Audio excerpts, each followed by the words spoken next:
से पहली बार सरकारी विद्यालय में पढ़ने वाले बच्चों ने सर्वाधिक अंक प्राप्त किए। यानी जो टॉप मेरिट है, हालांकि मेरिट हम जारी नहीं करते हैं, जो टॉप मेरिट है वो सरकारी विद्यालय में पढ़ने वाले बच्चों के लिए 12 लाख जो हमारे 12वीं क्लास में बच्चे बैठे परीक्षा देने, उनका आंकड़ा निकाला था कि 90% से ज्यादा अंक लाने वाले कितने बच्चे हैं।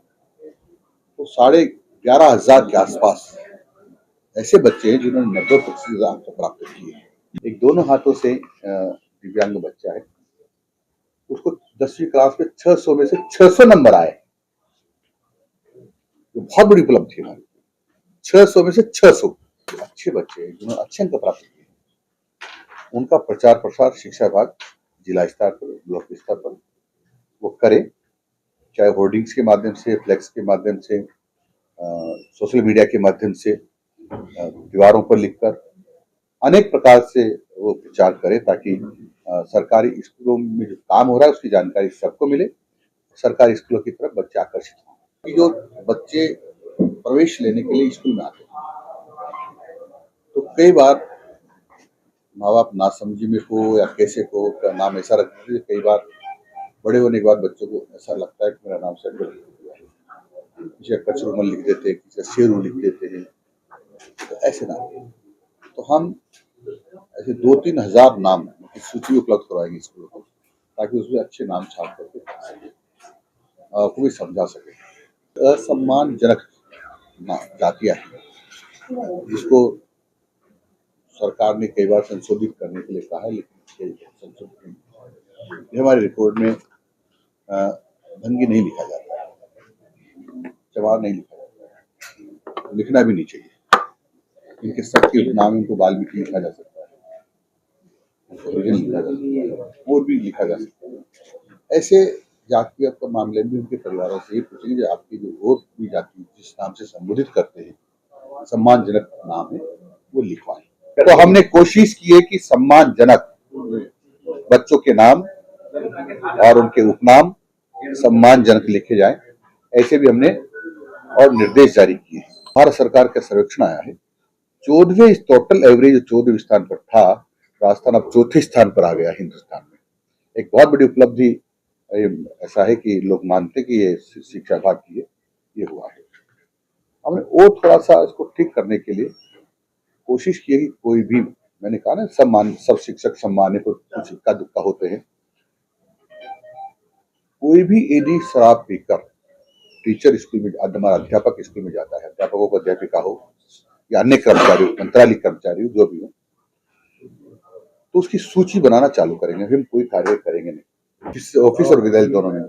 ऑफिस या विद्यालय या स्कूल खुलने के तुरंत बाद 5 मिनट के अंदर उनको वंदे मातरम यानी राष्ट्रगीत करना हमने निर्देश दे दिए, करेंगे, फिर अपना काम प्रारंभ करेंगे। इसी प्रकार जब उसका अंतिम समय होता है लगभग 6 बजे के आसपास का, तो उस समय वो राष्ट्रगान यानी जनगण मन करके अपने विद्यालय को या ऑफिस को बंद करेंगे। इसको हमने सख्ती से पालना करने के निर्देश दिए हैं। इसमें किसी भी प्रकार का हम लापरवाही बर्दाश्त नहीं करेंगे। बोर्ड की परीक्षाओं में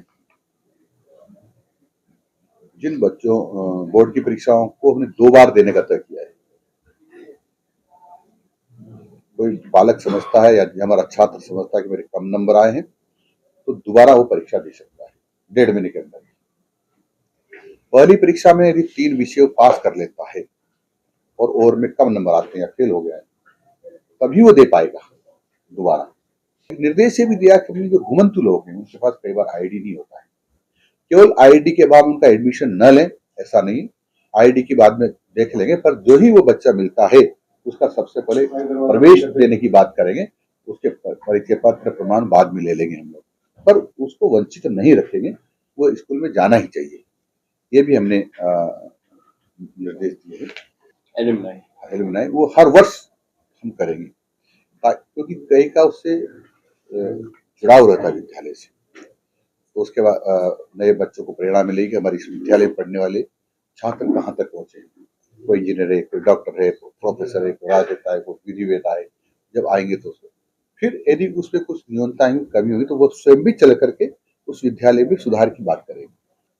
शारीरिक शिक्षा का काम अभी तक का जो समझते हैं कि प्रार्थना के समय में हम अनुशासन बना लिया और हम का यही काम है कि बच्चा कोई अनुशासन नहीं हो, उसको कंट्रोल करना है, ऐसा ही मानते हैं। अब हम एक करने वाले आज निर्देश दे दिया है कि हर कालांश में खेल खिलाना पड़ेगा उसको।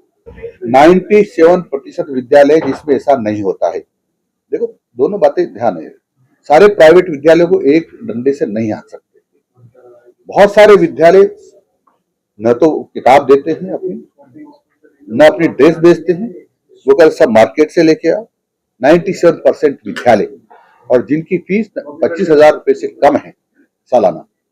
कुछ विद्यालय से 1 या 2% जिस प्रकार की गड़बड़ियां करते हैं, उनके खिलाफ हम विधि सम्मत कार्रवाई करने का प्रयास करते हैं। ऐसे बैरिकेड्स लगाने की कोशिश करेंगे ताकि सबसे गरीब लोगों को, वास्तविक लोगों को ही उसका लाभ मिले। आरटी में ऐसे लोग पढ़ रहे हैं जो जिनको कार सही कर रहे हैं, एसी में यही सोच के मैंने कहा है। और अगले से जो हो भी गया होगा एडमिशन, तो जो उस कैटेगरी में नहीं आते हैं उसका नाम विलोपित हो जाएगा।